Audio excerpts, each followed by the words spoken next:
Yo, what's going on, fellas and fellettes? Here we are back again today with overhead press. 2 sets till failure. As you can see, we got 95 pounds on the bar. This is the big jump from 75 pounds. So, what is that? 20 pounds? Yes, sir. My rep range with the 75 pounds got a little bit too high. I started reaching like 20 for like both sets. And so, yeah, I wanted to drop the volume back down. So, yeah, with this, I'm pretty much hitting around 13, 14 reps, which is the sweet spot that I want to be in. This is an elite movement. It hits pretty much everything in your upper body, the upper chest, the shoulders. I believe it hits the traps, triceps and the arms because of the extension.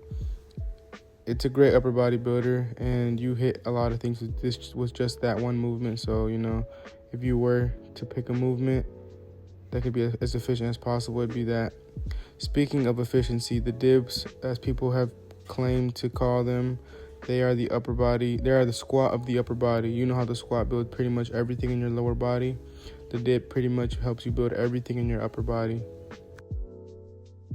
Okay, this was crazy. I don't know what happened. I just landed wrong, and it felt like my Achilles popped or something. But I don't know. It was probably just a strain.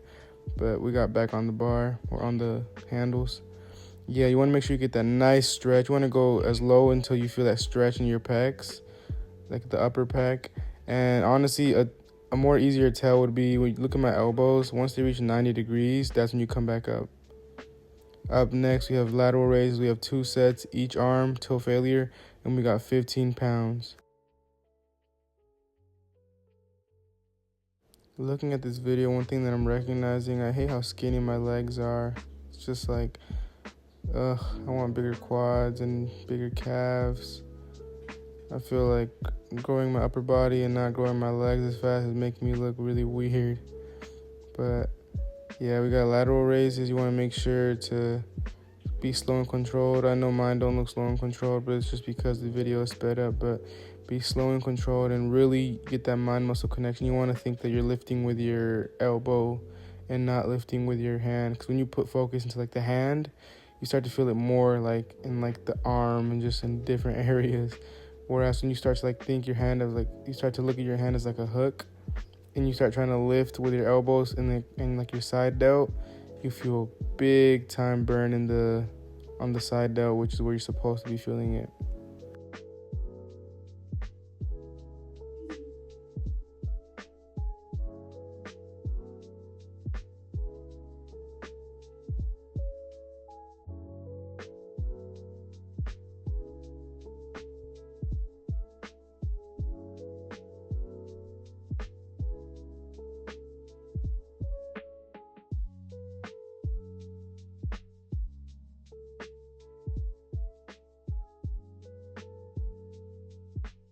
Alrighty, now we got sled pulls, roughly 500 meters, and we have 1 set till failure, or maybe not till failure, until 500 meters are finished.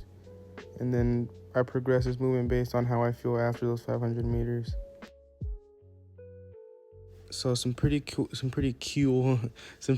news that I got recently that I'm very excited to share with y'all is that although this content is going to continue, the strength and conditioning and the weightlifting, I've recently gotten back into training MMA, boxing, and wrestling, all these things. I'm at ATT Team Lima.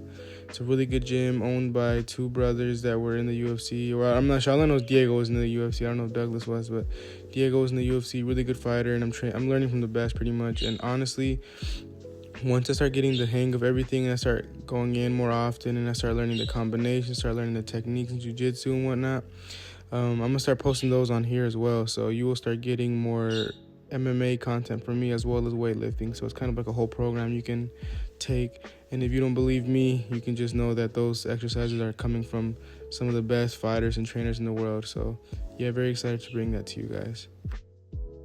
And as you can see, we're now doing the weighted tib raises. We have 2 sets of these. We have 30 pounds on there, and we're going till failure. 30 pounds was hell, I'm not going to lie.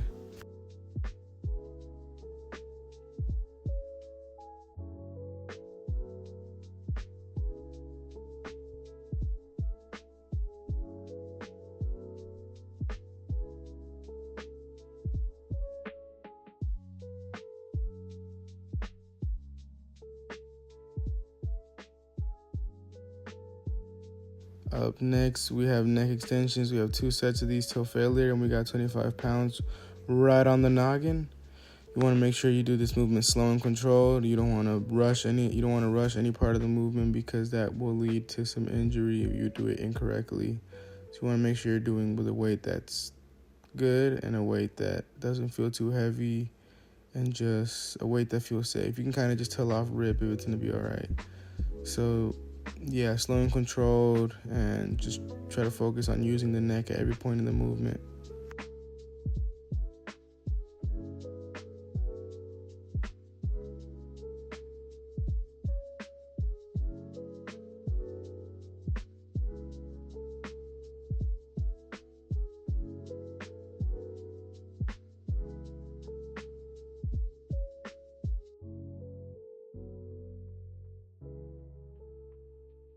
Alrighty, we're all done with that.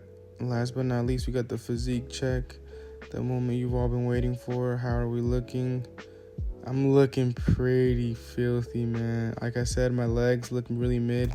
Maybe it's also because the shorts are kind of long on me, so I look kind of stupid. But the upper body's looking insane. Look at that. You're starting to see the striations. You're starting to see that I'm getting a little bit of like ab striations. It's pretty dope, man. Let's see. Turn around, Tom. Let's see the back. Boom. Look at the back on this fella. I'm starting to build that nice V shape to my back. Starting to get pretty full. I'm like 175. I'm trying to get to 180 within like the next 3 months. And yeah, we're getting there. Looking really good, really proud. But yeah, y'all have a good one, man.